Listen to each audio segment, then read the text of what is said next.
우리 인간은 무엇을 위해서 살아갈까요? 삶의 목적에 관한 이 철학적인 질문은 인류가 탄생한 이후 지금까지도 제기되고 있는 문제입니다. 여러분이라면 어떻게 답을 하시겠습니까? 다양한 대답들이 나올 수 있겠지만 사실 그 모든 것들을 종합하면 결국 행복이라고 말할 수가 있습니다. 인간은 행복하기 위해서 살아갑니다. 그런데 이 행복을 이렇게 하나로 규정하기가 매우 어렵습니다. 왜냐하면 각자가 생각하는 행복이라는 것이 다 다를 수 있기 때문입니다.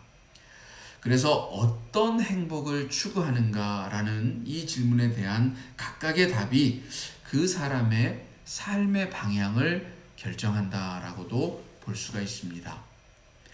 인류의 역사는 이 질문에 관하여서, 즉 이 세계를 어떤 눈으로 바라보느냐에 따라서 추구하는 그 행복이 어떠한가를 세 가지 정도로 이렇게 보이고 있는데요. 그것을 좀 압축해서 요약을 해서 좀 말씀을 드리려고 합니다. 다소 좀 어려운 내용이 될 수는 있지만 천천히 생각하시면서 이렇게 따라오시면 이해가 될 줄로 믿습니다. 우선 첫 번째는 우리가 살아가는 이 세계와 현상 너머에 보다 본질적인 것이 있고 그것을 추구하는 것이 진정한 행복이다라고 생각하는 경향입니다. 쉽게 말해서 각각의 존재는 본래의 본질적인 의미가 있고 그것을 깨달아서 그 목적에 합당한 삶을 살아갈 때에 행복해질 수 있다라고 보는 것입니다. 서양의 근대까지의 철학과 기독교의 의식은 이런 경향을 대표한다라고 볼 수 있습니다. 플라톤에서 칸트에 이르는 서양 철학의 거대 담론은 목적 지향적 삶, 이것이 핵심이라고 할 수가 있습니다. 플라톤이 말했던 이데아론, 이것이 이제 기독교 철학에 반영이 되면서 하나님의 세계야말로 본질적인 세계이다. 인간은 그 하나님의 세계를 목적으로 하여서 추구하는 삶을 살아갈 때 진정으로 행복해질 수 있다라고 하는 것입니다. 칸트에 의하면 이 본질은 선언적으로 주어져 있습니다. 그러니까 아프리오리라고 하는 용어를 사용을 했는데요.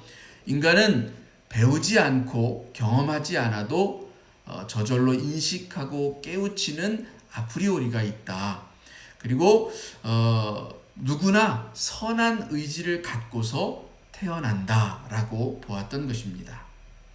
달리 말하면 경험과 판단에 의해서 생성하는 어떤 규범이나 규칙은 상황이나 여건에 따라서 계속해서 변화하기 때문에 절대 불변의 진리가 될 수가 없다는 것입니다.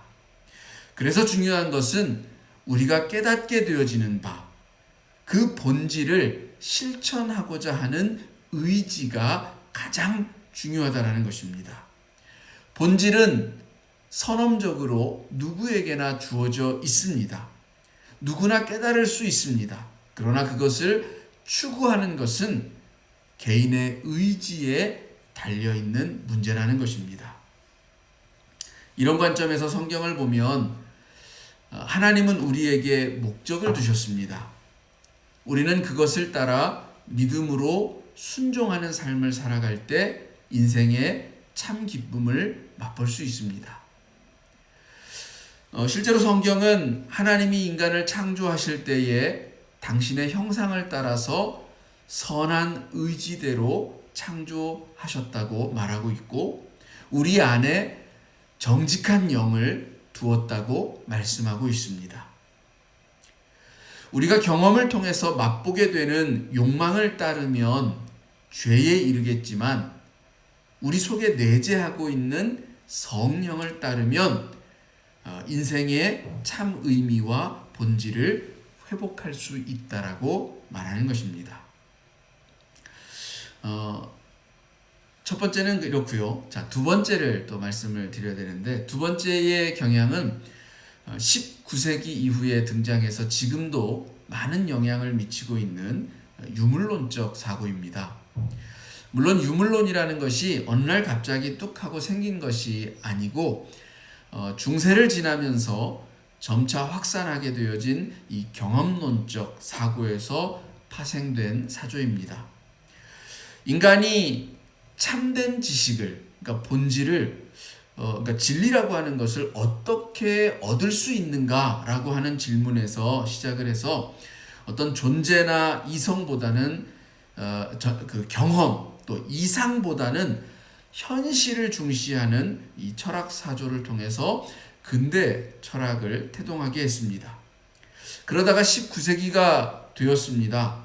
당시 서구 유럽은 매우 들떠 있었습니다. 뉴턴의 만유 인력이 발견된 이후에 세계는 마치 그 잘 짜여진 기계처럼 작동하는 것으로 그렇게 보였습니다. 그리고 처음에는 그런 질서를 신이 아니면 누가 만들었겠느냐, 그러니까 하나님만이 이런 세계를 만들었다라는 생각을 하였지만 점차 일정한 운동과 에너지의 법칙을 따라서 움직이는 이 세계는 하나님 없이도 굴러가는, 그러니까 자동화된 기계처럼 그냥 저절로 굴러가게 되어 있는 그런 세계인 것처럼 인식하게 되었습니다. 그러니까 더 이상 하나님이 설 자리가 없어진 것이죠. 세계는 그저 인과율에 따라서 정확하게 움직이는 기계일 뿐입니다. 그리고 아직 모르는 것, 이것은 발견하지 못한 것일 뿐이지 언젠가는 실험과 경험을 통해서 알게 되어질 사실일 뿐입니다. 그래서 19세기에는 신은 죽었다라고 하는 선언이 각 분야에서 쏟아져 나오게 됩니다. 우선 자연과학계에서는 찰스 다윈이 진화론을 발표하면서 무에서 유의 창조가 아니라 우연한 돌연변이에 의한 진화를 통해서 다양한 생물들이 출현했다라고 선언을 합니다. 또 철학계에서는 니체가 신은 죽었다라고 하면서 이제 초인의 시대를 기다려야 한다라고 말하였습니다. 세계 질서의 하부 구조로 일컬어지는 이 경제 분야에서는 마르크스가 자본론을 발표하면서 신은 인간이 만들어 놓은 허상이자 기존의 기득권을 지닌 지배자의 이념일 뿐이라고 일축하였습니다. 또한 정신 분야에서는 무의식의 세계를 발견한 이 프로이트를 통해서 신의 개념은 그저 인간의 무의식이 만들어내는 신경증과 같은 자기 억압의 산물이다라고 말하였습니다. 이들 주장의 공통점은 신이니 천국이니 하는 것은 다 형이상학적인 이야기들이다. 그와 같은 것들은 허상일 뿐이고 그러니 다 집어치우자. 보이는 이 현실의 세계만이 우리의 전부이다. 이 세계에 집중하자라고 하는 것입니다. 왜냐하면 이 세계 자체는 물질일 뿐이고 흔히 정신은 물질보다 우위에 있다라고 했는데 그것은 착각이다. 오히려 물질이 의식을 규정한다라고 보았기 때문입니다. 예를 들면 가난한 노동자의 아들과 부유한 자본가의 아들의 정신은 애초부터 그러한 것이 아니라 처한 삶의 자리에서 경험을 통해서 그렇게 만들어진 것이다 라는 것입니다. 이런 연장선에서, 이런 생각의 연장선에서 나온 최근의 어느 글에 보면 본래 세계에는 히브리인들의 노예 정신과 로마인들의 지배자 정신이 있었다고 합니다. 그런데 2000년간 나라를 잃고 속국의 식민지 생활을 하던 히브리인들의 기독교가 로마 제국의 지배자 정신을 대체하면서 그 전에 하잘것없고 천대받고 무시되었던, 즉 고난받고 희생당하던 그 노예의 정신이 갑자기 미덕으로 둔갑, 내지는 미화되었다라고 그렇게 주장을 합니다. 한마디로 노예들이 짊어져야 했던 의무이자 숙명이었던 십자가가 자기 희생과 또 영광으로 변질이 되었다라고 설명하는 것입니다. 그러니 다시 제국의 지배자 정신을 되찾자라고 말하는 것이 이 글의 핵심이었습니다. 물질이 의식을 규정하고 또 물질이 세계의 모든 것이다 라고 하는 이 유물론적 사고에서 삶의 목적인 행복은 오로지 이 세계 내에 있습니다. 어차피 저 세상이니 천국이니 하는 것은 존재하지 않습니다. 여기 지금 사는 동안이 전부입니다. 그러니까 권력에 대한 의지만이 역사를 추동하는 힘이 되고 피해 혁명을 통해서라도 권력을 쟁취해야 되고 억압된 욕망을 해방시켜야 하고 진보와 진화의 산물인 내 자식에게 더 많은 것을 남겨주어야 합니다. 또한 유물론적 사고에서 인간은 하나님 없이도 계속해서 진보하고 발전하여서 더 나은 사회를 만들어갈 수 있다라고 믿었습니다. 오늘 이 에베소서에서도 3절에 보면 우리가 사실 그와 같은 삶을 늘상 살아가기가 쉽다라는 것을 말해주고 있습니다. 우리는 세상 풍조를 따라서 살아가기가 쉽습니다. 그래서 2절 3절에서 보는 바처럼 세상 풍조를 따르고 우리 가운데서 행하는 사람들을 따르고 공중의 권세 잡은 자를 따라가기 바쁘고 그렇게 살아갑니다. 욕망을 따라서 살아갑니다. 그래서 본질상 어떤 면에서 보면 진노의 자녀가 되기가 쉬웠다라는 것입니다. 그러니까 이런 의식이 늘 우리 곁에 우리를 유혹하고 있고 또 우리에게 속삭이고 있다라는 것이죠. 그것이 마치 본질인 것처럼 그렇게 우리를 기만하고 속이고 있는지도 모른다는 것입니다. 그러나 이런 생각은 결코 오래 갈 수가 없습니다. 실제로 그랬습니다. 1차와 2차 세계대전은 인간이 과연 진보하는가에 대한 의문을 던지게 하였고 과학 자체 내에서도 이 기계적인 원리를 따라서 확정적으로 주어졌던 세계가 결코 그렇지 않다라고 하는 사실을 인정할 수밖에 없는 그런 발견들이 잇따르게 되었습니다. 이제 20세기 후반부터의 인간의 행복은 우리가 추구해야 할 것이 본질이냐 세계냐 이런 이분법적으로 구분해야 할 것이 아니라 그 사이 어디쯤에 있게 되었습니다. 대표적으로 하이젠베르크는 불확정성의 원리를 통해서 우리는 아무리 해도 인간은 세계를 온전히 이해할 수 없다라는 것을 설명해냈습니다. 이는 양자역학의 원리인데요. 양자역학의 원리란 우주와 같은 거시 세계에서는 뉴턴의 법칙이 작용되어지지 않는다라고 하는 것이 이 아인슈타인의 상대성 이론에 의해서 밝혀진 것처럼 이 미시 세계에서는 아인슈타인의 상대성 이론조차도 작용하지 않는다라는 것을 밝힌 것입니다. 그러니까 뉴턴의 만유인력의 법칙이라는 것은 우리가 살아가는 이 세계가 잘 짜여진 기계 원리처럼 정해진 원리에 따라서 자동으로 작동하는 세계인데 우주라고 하는 거대의 세계를 나가봤더니 거기에서는 시간도 중력도 그 공간도 왜곡되어지는 일들이 있더라라고 하는 것을 상대성 이론을 통해서 밝혀냈죠. 그런데 그것이 뿐만 아니라 또 미시 세계로 들어가니까 거기에서는 이 상대성 이론도 작용하지 않는 새로운 질서가 또 있다라는 것을 말한 것입니다. 저도 매우 어렵기 때문에 이것을 다 정확하게 설명하기는 어렵지만 좀 단순하게 말씀드리면 이런 겁니다. 우리가 어떤 대상을 파악하기 위해서는 빛이 필요하죠. 사람이 물체를 파악하는 것은 눈으로 받아들인 빛을 뇌에서 인식하는 과정입니다. 그 빛이 측정 대상이 되는 사물의 반사가 되어서 눈에 있는 시각세포를 자극하고 그 신호를 뇌에 전달해서 이 뇌가 물체를 인식하게 해주는 것입니다.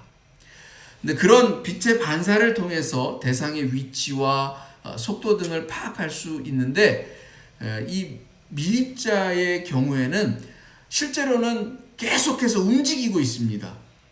그래서 근데 이제 이것을 보기 위해서 빛을 비추면 마치 그 자리에 정지해 있는 것처럼 보이죠. 그러니까 내가 그것을 측정하기 위해서 빛을 쪼이면 정지해 있는 것처럼 보이는데 실제로는 거기에서는 계속해서 움직이고 있는 상태이기 때문에 그 속도와 그 위치가 아닐 수 있다는 것입니다.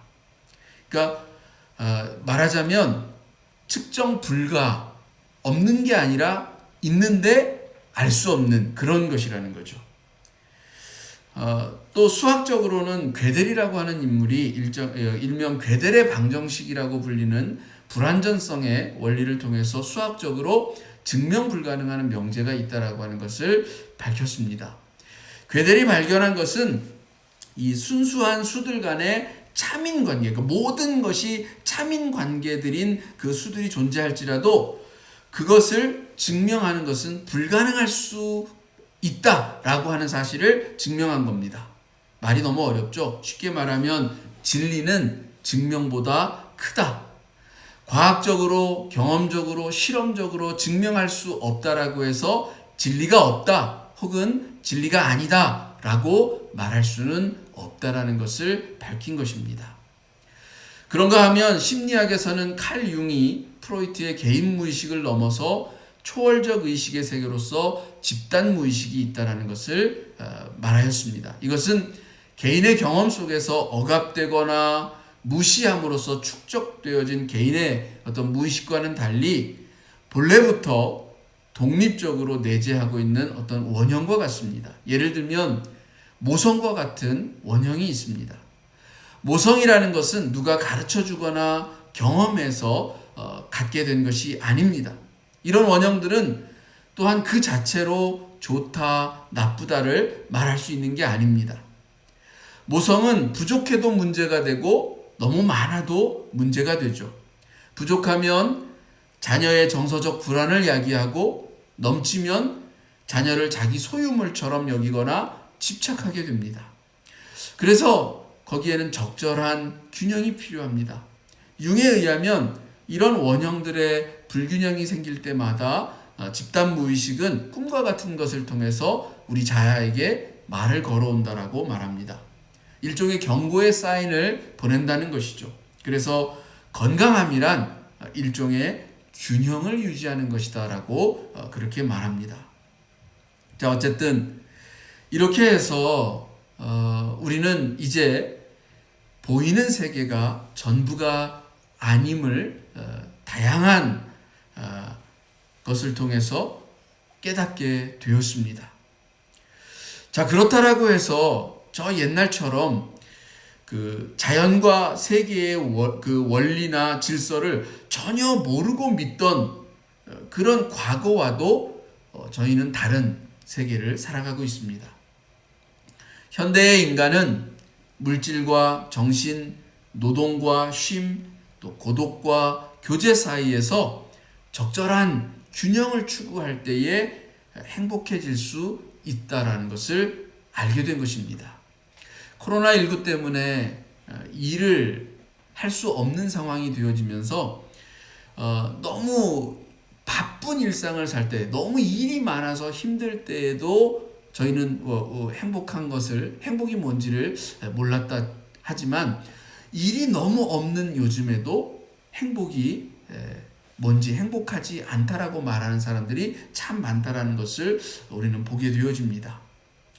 신앙적인 면에서도 과거처럼 하나님의 세계가 더 이상 죽은 다음에 가는 사후 세계나 형이상학적인 그런 세계로만 머무르지는 않습니다. 주님의 말씀처럼 천국은 침노해 가야 할 세계입니다. 그런가 하면 우리에게 임하는 세계이기도 합니다. 이제 신앙이 과거처럼 강요나 억압이 되어서는 안 됩니다. 진리의 목적은 우리를 자유케 함인데 그 진리를 전하는 신앙이 우리를 억압한다면 모순일 수밖에 없습니다. 그렇다고 또 전혀 진리에 관심을 두지 않으면서 오로지 자유롭게 살겠다는 것도 분명 참 자유는 아닙니다. 무턱대고 신앙을 해서도 안 되고 보이는 세계만 전부라고 착각해서도 안 된다는 것입니다. 여기에 어려움이 있습니다. 사실 한쪽만 선택하고 그것에 매몰된 삶이 훨씬 쉽습니다. 이단 종교에 빠지거나 물질적 욕망만 추구하는 삶을 선택하는 사람들이 여전히 많은 이유는 사실 그것이 쉽기 때문입니다. 자기가 보고 있는 세계가 전부라고 생각하면 긴 것과 아닌 것이 명확해집니다. 사람들은 어떤 그런 뚜렷하고 명확한 것을 선호하고 좋아하죠. 그런데 그 반면에 이 균형을 이루려고 하는 삶, 이것도 아니고 저것도 아닌 것만 같은 그 안에서 어떤 적절한 균형을 이루려고 하는 그것은 매우 힘이 듭니다. 어떤 것이 적절한가를 두고 끊임없이 고민하고 갈등하고 내적인 싸움을 싸워야 합니다. 그래서 이 균형을 이루려는 삶은 타인과 같은 외부의 대상과의 싸움이라기보다는 자기와의 싸움이 됩니다. 성경은 말합니다. 바울은 날마다 자기와 싸우고 날마다 죽노라 라고 고백한 바가 있습니다. 예수님도 제자들에게 너희가 마음은 원이로되 육신이 약하도다 하시면서 시험에 들지 않게 깨어있으라 하셨습니다. 우리가 하나님의 말씀과 이 세계의 세상 풍조의 사이에서 마치 두 발을, 한 발은 세계와 이 세계와 한 발은 하나님의 세계에 들여놓고 살아가는 이 인생의 숙명인 것처럼 그 세계에서 계속해서 우리는 갈등합니다.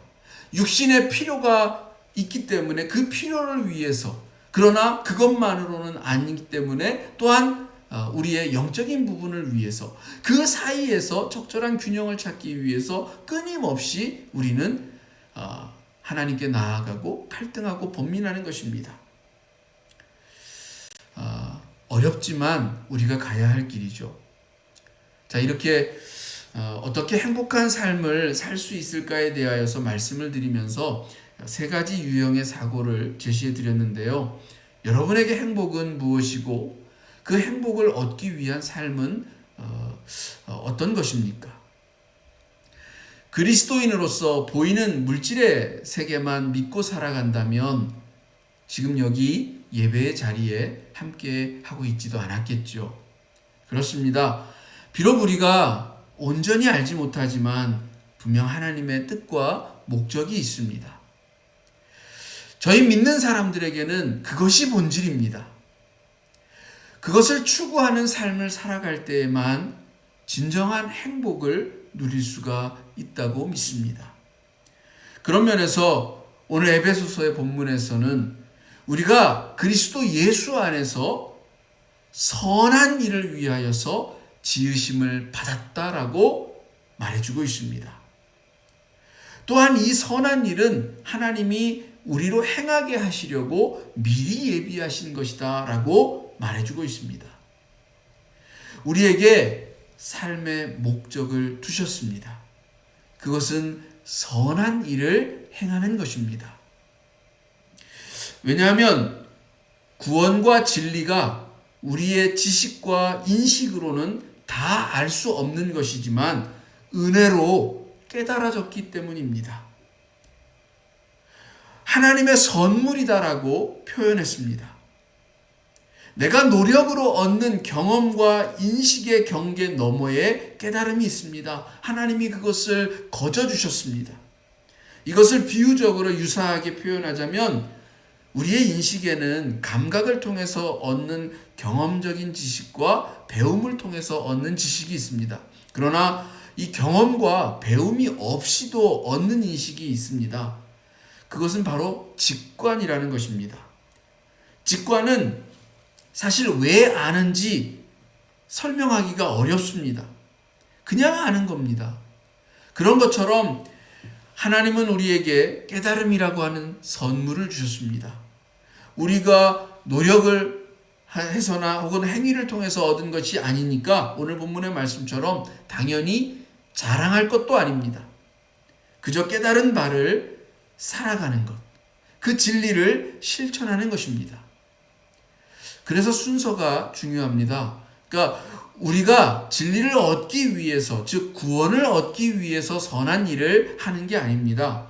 그와 반대로 구원을 얻었기 때문에, 다시 말해서 진리를 깨달았기 때문에 선한 일을 하도록 우리를 지으셨다라는 그 사실을 깨달았기 때문에 그렇게 살아간다라는 것입니다. 그렇게 살아갈 때 행복해질 수 있다라고 성경은 말해주는 것입니다. 저는 만물이 가장 행복할 때가 언제일까를 생각하면서 자연, 즉 말뜻 그대로 본래 그러함의 상태에 있을 때라는 생각이 듭니다. 우리의 본래 그러함은 어떤 모습일까요? 분명 오늘 성경에서는 우리가 선한 일을 행하는 것이 본래 그러함의 모습이다라고 말해주고 있습니다. 여러분은 어떻게 생각하십니까? 그리고 여러분은 행복하십니까? 여러분은 무엇을 통해서 지금 행복함을 느끼고 계십니까? 그 행복은 진짜입니까? 한 주간 살아가시면서 또 이 질문을 품고 주님께 기도하시며 나아가기를 부탁드립니다. 기도하시겠습니다. 하나님, 오늘 여기 에베소서의 기자처럼 저희도 전에는 이 세상이 전부인 것처럼, 그래서 세상의 풍조를 쫓아서 권력자의 권세를 쫓아서 그것을 얻으면 행복해질 수 있지 않을까라는 생각으로 살아갔습니다. 그러나 오늘 저희들은 그것만이 결코 우리에게 행복을 줄 수 없음을 깨닫게 되어졌습니다. 주님을 통해서 알게 되었습니다. 오늘 저희들이 이 깨달은 바를 실천하고 행함으로써 정말 그 행복을 제대로 느끼고 있는지요? 선하게, 선한 삶을 살도록 우리를 창조하셨다라고 하는 이 말씀을 들으면서 그에 합당한 삶을 삶으로써 우리에게 주어진 하나님이 뜻하시는 바 삶의 참 의미와 행복을 누리고 있는지요? 헛된 것을 쫓고 그 헛된 것 안에서 가져다 주는 것을 참 행복으로 착각하며 살아가면서 저는 이 자리에 나와 있는 것은 아닌지 주님 돌아보게 되어집니다. 하나님 바랍니다. 하나님이 말씀하시는 참 행복을 찾고 또 추구하며 나아가게 하여 주옵소서. 우리 가운데 선한 일을 하도록 창조하신 하나님의 그 뜻을 온전히 깨닫고 실천하여서 진짜 그런 행복이 주어지는 것을 온 몸과 마음으로 느끼게 하여 주옵소서. 그 행복을 누리고 있는 이들은 날로 그것이 더하여 가게 하옵소서. 오늘 우리가 깨달은 바 진리를 살아가게 하시는 주님으로 인하여서 감사합니다. 깨닫게 하신 이도 하나님이신 줄로 믿사오니 이 마음을 늘 품고 살게 하여 주옵소서. 또 한 주간을 주께 의탁합니다.